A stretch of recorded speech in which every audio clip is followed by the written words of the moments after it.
داشتم در مورد صحبت‌های اخیر مقام عظما فکر میکردم، دیدم حرفای خیلی زیاد و خیلی قشنگی زدن، اما فقط قشنگ بودن و بی محتوا، مثل همون حرفایی که من و شما بعض وقتا به هم میزنیم که مثلا فرق تو با گل چیه؟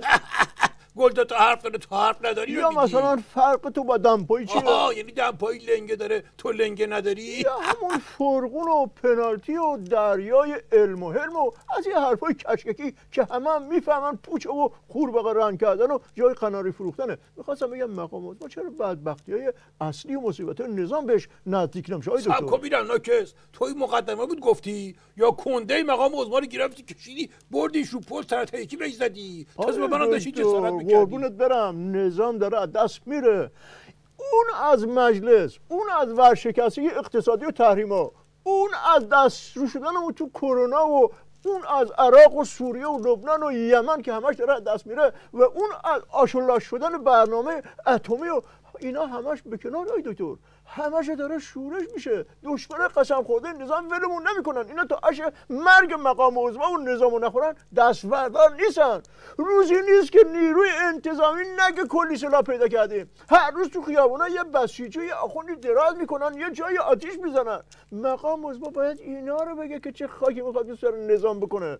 من که نه سر پیازم نه ته پیاز نه ربطی به نظام دارم، هر شب کابوس وینچستر شورشی یادم نمیکنه. ای دکتر شلوغش نکن دیگه ناکس، فقط مدو تو همینجوری از اول لیست بکنی بگی چه بدبختی داری. ما خودمون استراتژیست همین نظامی. ما مقام عظما اگه می‌خواست این حرفایی که تو میزنی بذاره که دیگه همین 4 تا پاستور بسیجی دور و برش هم میریختن که بدبخت بیچاره چه کار کنه. دکتر ببخشید میشه واضح‌تر بگی؟ شنیدی میگن یارو تو تاریکی راه میرفت سوت هم میزد؟ بله شنیدم. چه ربطی داره؟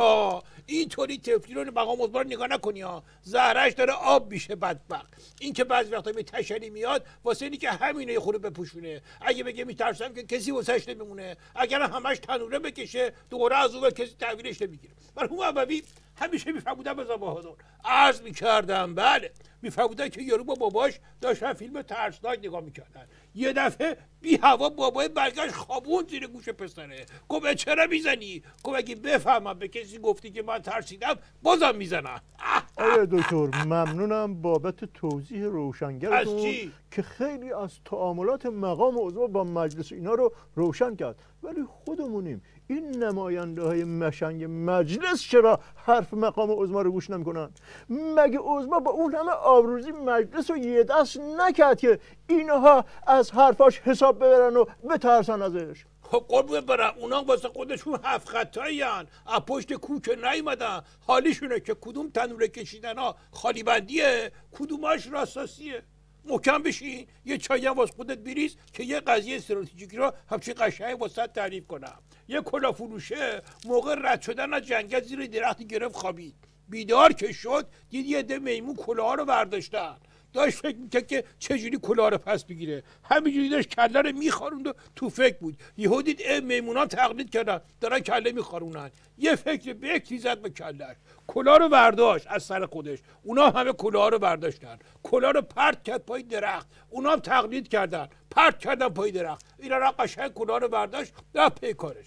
بعدن این داستان رو واسه نوش که کلاه فروش شده بود تعریف کرد. یه روز نوه از همون جنگل داشت میگذشت زیر درختی استراحت کرد، همین اتفاق افتاد. اینم دیگه راه رو بلد بود دیگه، کله رو خاروند میمونا هم خاروندن، کلاه رو برداشت میمونا برداشتن، کلاه رو انداخت زمین پای درخت میمونا ننداختن. چرا تو؟ سوالش هم جوابتو همینجا بگیر. گوش کن ببین میمونا چی گفتن. همه اینجوری کردن، بهش گفتن مشنگ فکر کردی فقط خودت با بزرگ داری واسه تجربه تعریف کنه. دکتر متوجه منظورتون شدم، ولی من فکر میکردم بعضی از این اعضای مجلس هم قرار شده ادای نق زدن رو در بیارن، شیستشو بگیرن. نه قربون برم کارمون از جستای این شکلی گذشته. مشنگه با عموش رفته بود شکار یاد بگیره، تو کمین بودن، عموی گفت موقع شکار باید عین خود حیوان فکر بکنی، عین خود حیوان رفتار بکنی. مشنگم پرید یک گاز اساسی از عموی گرفت، یک چنگه بهش انداخت، داشت حمله رو تشدید میکرد که عموی با تیر زد تو پاش.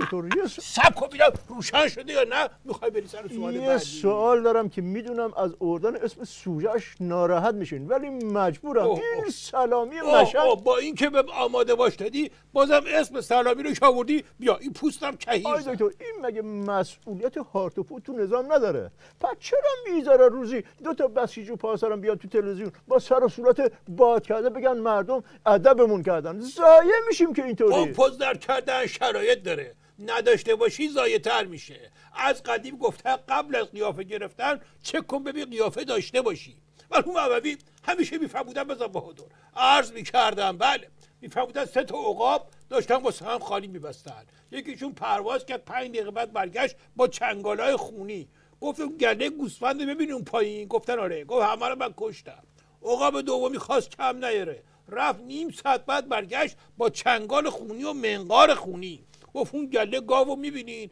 همه گفتن آره گفت همشون رو من کشتم سومی اومد بزنه رو دست اینا پرواز کرد یه چند ثانیه بعد برگشت کل هیکل خونی بهش گفتن چی شده گفت هیچی اون تیر چراغ برق رو میبینین من مشنگ ندیدم آره دکتر من نمیخواستم آخر برنامه دعوا بکنم با تو به خاطر که اول برنامه حرفمو زدم و حق کردم سنگامو ایشی بابا تو شما اومدی تو مقام اول ازداری برنامه کردی کنده آقا مقام نشنگ کشیدی. خالی بندی که